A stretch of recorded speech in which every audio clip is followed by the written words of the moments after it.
Bienvenue sur Terre d'émission, l'émission religieuse de TV Liberté, en ce dimanche 2 juin, dimanche après l'Ascension. 3 invités, 3 séquences dans notre émission. Tout d'abord, monsieur l'abbé Loïc Duverger, responsable de l'association Pèlerinage de Tradition, qui viendra nous présenter le pèlerinage qui aura lieu au moment de la Pentecôte de Notre-Dame de Chartres à Notre-Dame de Paris, à Paris plutôt, sur le thème « Servir la chrétienté ». Ensuite, Aymeric Pourbet, directeur de la France catholique, qui viendra nous présenter la nouvelle formule de cette publication. Et enfin, Sophie Mageran, responsable de l'agence de voyage Odeya, qui a conçu un certain nombre de pèlerinages pour les mois qui viennent et qu'elle viendra nous exposer.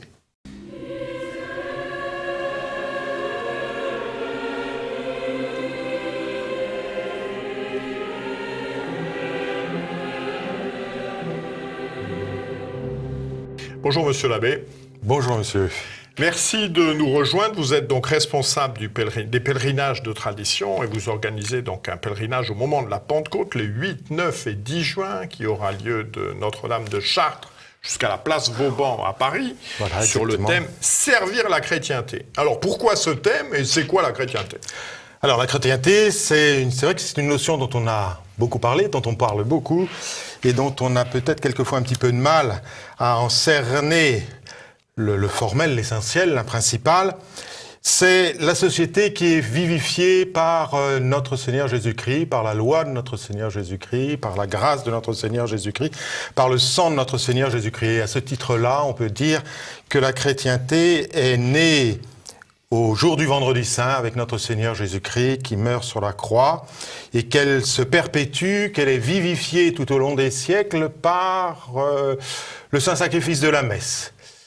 Et de fait, quand on regarde un petit peu l'histoire de l'Église, eh bien, on voit bien que tout est centré autour de l'Église et autour de l'autel qui va être répandu à travers par les missionnaires, par les prêtres, par les monastères, par les congrégations religieuses, à travers le monde entier, pour pouvoir établir cette société chrétienne qui vit des principes et de la morale de notre Seigneur Jésus-Christ, de la grâce de notre Seigneur Jésus-Christ, et qui se vivifie au cœur de l'Église. C'est pour ça qu'on a les églises dans toutes les paroisses de France et de Navarre. On a tous ces oratoires qui se multiplient dès qu'il y a un lieu un peu saint, un peu emblématique. Il y a tous ces calvaires à nos croisées de chemin. Tout ça, c'est des signes de chrétienté, de cette imprégnation de l'Esprit de notre Seigneur Jésus-Christ dans la société civile, dans la société familiale, dans les cœurs. Alors en quoi un pèlerinage sert-il la chrétienté ? Eh bien, le pèlerinage va être un élément important de la chrétienté. Quand on regarde là aussi l'histoire de l'Église, on voit que les pèlerinages ont existé dès l'Antiquité. On voit les premiers chrétiens vouloir aller sur le tombeau du Christ pour aller puiser justement la force, la grâce, l'inspiration, le souffle du Saint-Esprit sur les pas de notre Seigneur Jésus-Christ. Et puis, à travers le développement de la civilisation chrétienne, eh bien, des sanctuaires, des lieux où sont morts les saints, les martyrs, les apôtres vont devenir des lieux emblématiques qui vont vivifier les chrétientés. On verra comme cela des foules dont on a peu idée, mais des foules considérables qui vont traverser toute l'Europe. Et on peut dire d'un certain point de vue que les pèlerinages ont forgé cette Europe chrétienne parce que c'était un moyen d'échange considérable de gens qui apportaient leur culture, leurs différences, leur art, leur façon de faire, et sans doute beaucoup d'évolution dans l'art dans les différents pays, eh bien, est venue à travers tous ces déplacements dus en partie au pèlerinage. Donc le pèlerinage, c'est cela. Et puis le pèlerinage, eh bien, c'est en quelque sorte aussi une petite chrétienté vécue pendant quelques jours. Une société chrétienne que l'on reforme pendant 3 jours en marchant Parce que un des éléments essentiels de la chrétienté, c'est de savoir qu'on va essayer de bâtir sur terre une civilisation, une société qui vit des principes et des règles de notre Seigneur Jésus-Christ, mais tout en sachant très bien, et c'est là la différence essentielle avec notre monde moderne, que cette société n'est que passagère, n'est que temporelle, et que n'est qu'un chemin vers le bonheur du ciel, vers cette marche vers l'éternité que tout catholique, que tout homme doit accomplir. Et le pèlerinage de Chartres à Paris, sur la place Vauban. Avant, nous allions Montmartre, au pied du Sacré-Cœur, mais la place nous a été interdite, donc on s'est réfugié sur, si on peut dire, sur la place Vauban. C'était pas tellement la place, c'était les jardins. Les jardins, oui, les jardins qui nous avaient été... c'était pas possible de pénétrer dans la basilique à l'époque, mais... et donc, voilà, donc ça va être le premier signe. Ensuite, à travers ce pèlerinage, c'est la prière et la pénitence. La prière et la pénitence qui sont aussi des éléments essentiels, fondamentaux de la chrétienté. Les premiers monastères où les moines venaient fonder leur petit couvent, qui est devenu quelquefois d'immenses et de belles abbayes. Quel était leur but ? Prier pour la sanctification, la conversion de ce monde païen dans lequel ils entraient, et en faisant pénitence. C'est-à-dire, on retrouve toujours les éléments, là aussi, du sacrifice de notre Seigneur Jésus-Christ, la messe, la prière et la pénitence, la prière et le sacrifice. Et pendant ces 3 jours, les pèlerins vont faire pénitence et prier beaucoup en récitant le rosaire sur la route, et puis faire pénitence parce que avaler les 100 km en 3 jours, c'est une véritable... Alors, quelle est l'articulation de ces 3 journées ? Et un dernier point, je dirais, je rajouterais sur le pèlerinage, c'est aussi, parce que c'est une petite chrétienté, l'occasion pour beaucoup de pèlerins de se retrouver. C'est un peu en quelque sorte les états généraux du monde catholique, parce que beaucoup de gens se retrouvent, nouent amitié, participent à des projets communs, développent des idées communes, des activités communes. Et ça, c'est quelque chose de très important, parce que c'est le seul moment où des gens, quelquefois un petit peu perdus à travers le monde entier, enfin au moins l'Europe, se retrouvent ensemble pour pouvoir vivre cette vie chrétienne. Alors, nos 3 journées, l'articulation. Alors, les 3 journées, cette année, nous avons choisi le pèlerinage de Cotignac. Le pèlerinage de Cotignac, c'est dans la région de Toulon, ce pèlerinage qui a 500 ans actuellement, c'est un pèlerinage dont on ne parle pas beaucoup, qu'on pourrait considérer comme un pèlerinage secondaire, où la Très Sainte Vierge est apparue un jour, où elle est apparue entourée de Sainte Jeanne d'Arc, de Saint Michel Archange, Sainte Catherine et de Saint Bernard. Et elle a demandé au berger qui était là de prévenir le clergé et les consuls de Cotignac, donc les édiles, la mairie, la commune de Cotignac, de construire une église là où on viendrait en pèlerinage, où elle accorderait toutes les grâces dont on aurait besoin. Et puis c'est tout. Immédiatement, 2 ans après, le pape reconnaît l'apparition, et à partir de ce moment-là, un pèlerinage assez considérable au XVIIe siècle, XVIe, XVIIe siècle, va se développer, sachant que nous sommes en 1519, c'est-à-dire à peine 2 ans après le début de la révolte de Luther et du protestantisme, et ça va être une région qui va être quand même si c'est un peu plus au nord, assez secouée par cette hérésie protestante, mais qui va être préservée par la Très Sainte Vierge de cette hérésie protestante. Et à ce titre-là, le pèlerinage, je crois qu'il faut considérer ce pèlerinage comme un grand pèlerinage, parce que je dirais, rien n'est petit lorsque le ciel vient visiter la terre. Lorsque la reine du ciel se déplace, même pour un message aussi bref, on peut se dire que le message est important. Et il va être important parce que, à travers ce pèlerinage, c'est l'origine du vœu de Louis XIII, le pèlerinage de Cotignac, où Louis XIII va faire le vœu de consacrer la France à la Très Sainte Vierge, va faire le vœu de faire du 15 août la fête patronale et nationale de la France, et de construire un nouvel hôtel dans Notre-Dame de Paris. C'est à l'occasion de ce pèlerinage de Cotignac, de ce vœu à l'occasion pour demander la naissance du dauphin, Louis de Dionée, qui va naître 1 an plus tard, 9 mois plus tard. Et donc, voilà, ça c'est le premier jour. Le deuxième jour, on va s'apercevoir que la Très Sainte Vierge à Cotignac s'est appelée Notre-Dame de toute grâce. C'est-à-dire c'est une des premières manifestations de la médiation universelle de la Très Sainte Vierge.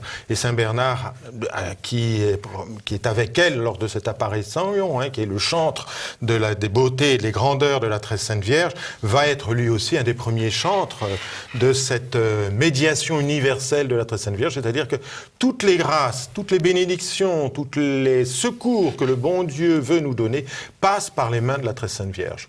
Et nous le voyons dans l'histoire de France, eh bien, que le règne de notre Seigneur Jésus-Christ, le règne de la chrétienté, la civilisation chrétienne s'installe par les mains de la Très Sainte Vierge. Et c'est à ce titre-là que nous voulons. C'est le deuxième jour. Et le troisième jour, eh bien, nous allons essayer en priant la Très Sainte Vierge, de trouver les bonnes inspirations pour pouvoir obtenir de la Très Sainte Vierge qu'elle nous donne la grâce de voir renaître, refleurir cette chrétienté, cette civilisation chrétienne que tout catholique doit désirer dans le fond de son cœur.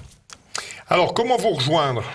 Alors, nous rejoindre, on fera passer, je pense, toutes les informations en s'inscrivant sur le site. On mettra l'adresse du site. Voilà, Pèlerinage de Tradition, j'ai donné toutes les informations. Pèlerinage de Tradition, on peut s'inscrire en ligne, c'est très facile.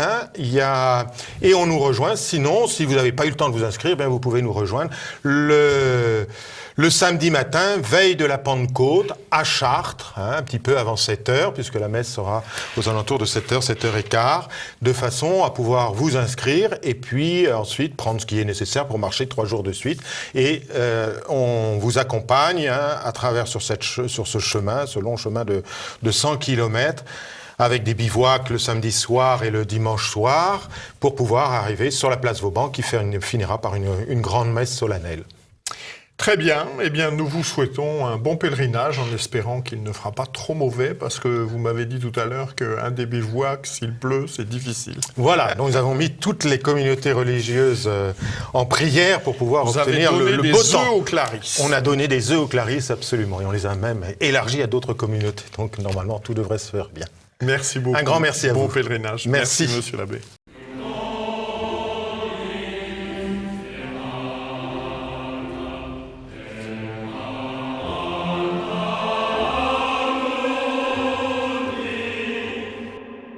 Bonjour Aymeric Pourbet. Bonjour Jean-Pierre Mogendre. Merci de nous rejoindre. Donc vous êtes le nouveau directeur de France Catholique. Là, j'ai sous les yeux le dernier numéro consacré à Jean Vanier, Une vie donnée. Donc vous avez pris la tête d'une publication prestigieuse. Quelle est son origine ?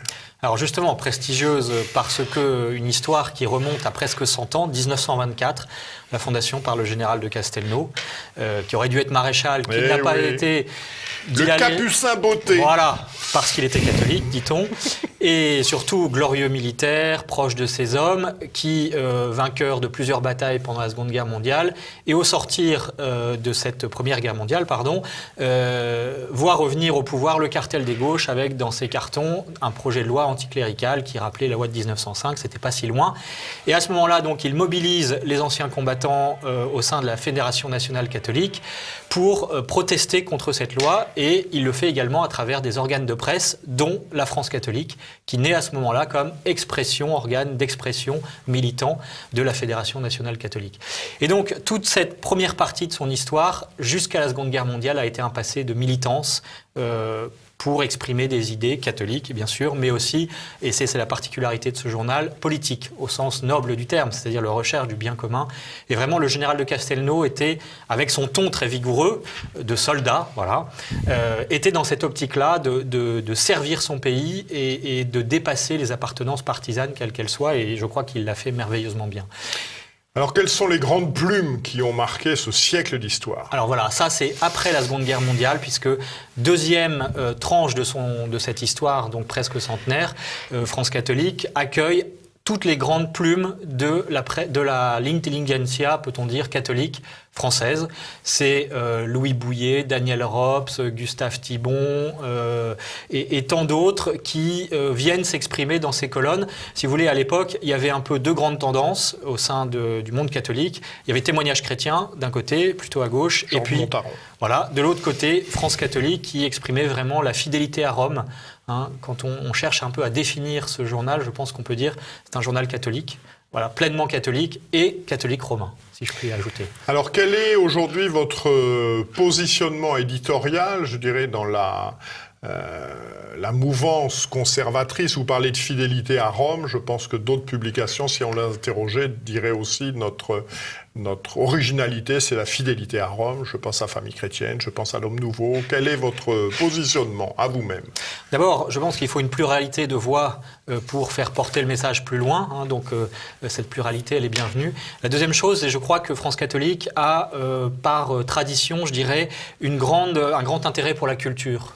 Voyez, et que si demain on veut refaire une France chrétienne, pour aller très vite, eh bien je pense que ça passera d'abord par la reconquête culturelle avant même d'être politique. Même si évidemment il ne faut pas délaisser le champ politique, mais vous voyez, le terrain des idées, tout en restant accessible et populaire, hein, ça c'est pas forcément incompatible, mais d'aller voir tout ce qui se fait dans le domaine culturel. Je pense notamment à Symphonia, une sorte d'opéra musical qui a été créé d'abord en Vendée, qui a recueilli énormément de faveurs du public et qui à présent se produit sur Paris début juillet. Voilà. Et son objectif, c'est de justement retransmettre ce patrimoine musical en l'occurrence, mais on pourrait l'appliquer à tous les domaines. Et je crois que vraiment la volonté de France catholique, c'est de donner des racines au futur. Hein. C'est comme ça qu'on a intitulé notre slogan en dessous du logo, parce qu'on veut transmettre à la nouvelle génération tout ce trésor du patrimoine culturel, religieux, chrétien évidemment, de la France, de manière à rebâtir une civilisation qui soit fidèle à ces principes-là. Et alors, quelle est votre cible, on dirait, en termes de marketing, et quel a été l'accueil à la nouvelle formule? Écoutez, un très bon accueil. On a fait des opérations de promotion, comme font tous les journaux à l'occasion du lancement. Et on a fait, bon, ce sont des chiffres, mais qui donnent une tendance, plus 20% d'abonnements en 7 semaines. Donc ça indique que ce journal, finalement, ce nouvel élan donné à ce journal, eh bien, correspond à un besoin. Ce besoin, justement, d'être réenraciné dans une tradition, dans une culture, dans une réflexion intellectuelle. Et voilà, alors notre cible, qu'on va chercher ceux qui ont entre 20 et 45 ans, c'est large, mais qui ont subi en quelque sorte la crise de la transmission. Vous voyez, qui n'ont pas tout reçu malheureusement de leurs parents. Et donc voilà, France catholique, se veut un outil de transmission au service de cette génération qui demain présidera aux destinées de la France, en tout cas on peut l'espérer. Alors, quels sont un petit peu les différents points incontournables de chaque numéro? Qu'est-ce qu'on va trouver dans chaque numéro de manière régulière, comme chronique, comme thème à traiter? Justement, on parlait de transmission à l'instant. Vous voyez, on a remis une chronique d'apologétique. Alors, l'apologétique, c'est un mot compliqué, c'est l'intelligence de la foi. Essayer de reproposer, de redonner à nos lecteurs les arguments intellectuels pour répondre à nos contemporains sur les grandes questions de la foi. Exemple, par exemple, le Jésus du Coran est-il le même que celui des chrétiens? La réponse est non, évidemment. Mais encore faut-il avoir les éléments pour y répondre. Donc ça, c'est la première chose. Deuxième chose, dans le domaine profane, les classiques. C'est-à-dire tous les grands esprits, depuis même l'ère pré-chrétienne. Hein, on a fait Socrate, Platon, Aristote. Vous voyez, tout ce trésor du patrimoine, on va dire, gréco-romain. Et puis ensuite, on va arriver à l'ère chrétienne avec Dante, enfin voilà, tous les grands esprits. Mais qu'il est important de se réapproprier si on veut demain former l'honnête homme du XXIe siècle. Des projets particuliers autour de cette revue, des événements ou des thèmes particuliers dans les semaines ou dans les mois qui viennent que vous souhaitez aborder? Alors, vous parlez de projets, peut-être si j'élargis un petit peu, parce que il y a le journal, il y a France catholique, mais il y a aussi tout son environnement qui est autour. Et ce qui nous tient particulièrement à cœur, c'est de former les jeunes journalistes de demain, vous voyez, parce que quand on parle de la culture, eh bien cette culture, elle passe aussi par les médias. Il y a l'enseignement, il y a un tas d'institutions culturelles, mais les médias, évidemment, aujourd'hui, prennent une place très importante. Et on constate, ça et là, un certain déficit en matière de presse. Peut-être même qu'à TV Liberté, c'est le cas. Enfin, en tout cas, je sais que vous êtes attaché à aussi promouvoir la jeune génération en matière de journalistes. Eh bien, à France catholique, on va essayer aussi d'aller former des étudiants, notamment, pour qu'ils puissent écrire et à terme innerver tout ce monde de la presse qui en a tant besoin. Alors comment peut-on faire si on est intéressé par cette publication, soit pour aller la consulter, soit pour avoir un numéro, soit même pour s'abonner? Écoutez, c'est très simple, il suffit d'aller sur le site internet france-catholique.fr. On vous propose soit de découvrir à travers 3 numéros gratuits, soit même de vous abonner à un prix préférentiel, spécial découvert de 56 €. Voilà, comme ça c'est dit. Tout ça, on le retrouve sur notre site, c'est très facile. Eh bien, je vous remercie. Merci et donc, bonne continuation pour cette reprise. Merci beaucoup.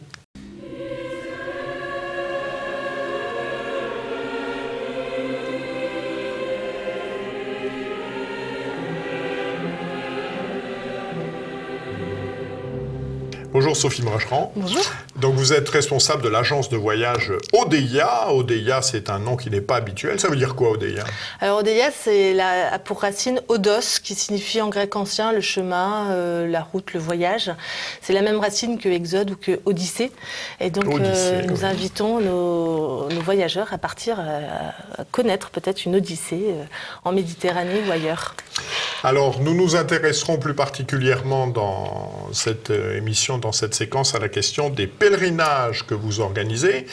Alors, quelle est la situation générale de ce que l'on pourrait appeler le marché des pèlerinages? Est-ce que c'est en croissance, ça s'effondre, ça stagne? C'est quoi la situation? Alors, la situation est plutôt bonne. Je pense que si on devait parler en termes de marché, le marché est plutôt porteur, comme on pourrait s'exprimer. Il y a une pleine croissance. Sur le marché du pèlerinage, on observe véritablement un regain d'intérêt pour ces pèlerinages vers les lieux saints, que ce soit, par exemple, en Israël, bien sûr. Alors, c'est quoi les destinations les plus courues? Alors, Israël, j'ai envie de dire, la Terre Sainte. Alors, il faut, pour être précis et très juste, parler d'Israël, des territoires palestiniens et de Cisjordanie. Grosso modo, sans ça, vous allez avoir des histoires, soit avec les uns, soit avec les autres. C'est tout ce qui est à l'ouest du Jourdain. Mais la Terre Sainte inclut bien sûr aussi les territoires jordaniens, également une partie de la Syrie et le sud du Liban. Mais aujourd'hui, quand on parle de pèlerinage en Terre Sainte, on pense tout de suite, bien sûr, le programme le plus classique, c'est Jérusalem, Bethléem et Nazareth. Après, on a également, bien sûr, beaucoup de voyages, de pèlerinages à Rome. Alors, par exemple, sur une année, vous faites combien de pèlerinages en Terre Sainte? C'est assez variable. Je n'aurai pas les chiffres à vous donner précisément. On a plusieurs départs par an, soit pour des groupes constitués de paroisses, de communautés religieuses qui font appel à nous et qui décident de partir en Terre Sainte, soit pour des pèlerinages que nous proposons dans notre brochure, ou qu'on peut retrouver également sur notre site internet et où les gens s'inscrivent au fur et à mesure. Nous avons plusieurs dizaines de départs par an. Voilà. Et alors, quelle est l'originalité de votre offre de pèlerinage? Puisque quand on parle d'un marché, il y a un certain nombre de gens qui adressent le marché et chacun cherche à se différencier. C'est quoi votre différence? Alors, nous, notre spécificité, c'est de proposer des pèlerinages, notamment pour des communautés traditionnalistes. C'est vrai que historiquement, notre agence organise ces pèlerinages pour la Fraternité Saint-Pédis, mais également la Fraternité Saint-Pierre, l'Institut du Christ-Roi et bien d'autres, mais également des diocèses et des différentes paroisses. Vous voyez que nous sommes tout à fait écuméniques. Et donc, tous ces gens-là nous font confiance depuis des années. Et ce climat de confiance est très important pour élaborer justement ces programmes et ces pèlerinages. Ils nous font confiance depuis des années parce que nous connaissons le terrain. C'est vrai que toutes les destinations que nous proposons, nous les connaissons. Moi-même, j'ai vécu à Rome. Je suis allée très souvent en Terre Sainte. J'ai eu cette grâce, notamment l'an dernier, de passer les jours saints, de partir 15 jours, de passer les jours saints sur place à Jérusalem, de randonner aussi sur les pas de notre Seigneur Jésus-Christ. Et ça, c'est extraordinaire. Alors, quel est le public de ces pèlerinages? Qui pèlerine aujourd'hui? Alors, absolument tout le monde. Vous avez à la fois des jeunes professionnels ou des jeunes étudiants qui partent avec différentes organisations, différents accompagnements. Donc, des jeunes, on adapte ces programmes pour ces jeunes. On essaie de tirer les tarifs au maximum. On sait qu'ils n'ont pas beaucoup de moyens. Vous avez également des familles qui font appel à nous, c'est-à-dire des grands-parents qui, pour un anniversaire de mariage, souhaitent notamment offrir un pèlerinage, soit en Terre Sainte, soit à Rome, en Italie ou au Portugal, pour leurs enfants et leurs petits-enfants. Et puis, vous avez également des groupes de paroissiens, des groupes plus âgés ou intergénérationnels aussi. Il n'y a pas une norme précise, tout le monde part en pèlerinage. Et ça, c'est ce qui est très beau. Et est-ce que vous, puisque ça fait quand même plusieurs années que vous faites ça, est-ce que vous sentez une évolution du profil des gens, des motivations, du niveau de connaissances religieuses? Quelle est votre vision? Est-ce qu'un pèlerinage aujourd'hui, c'est le même qu'il y a 10 ans? Je pense que cela n'a pas changé fondamentalement.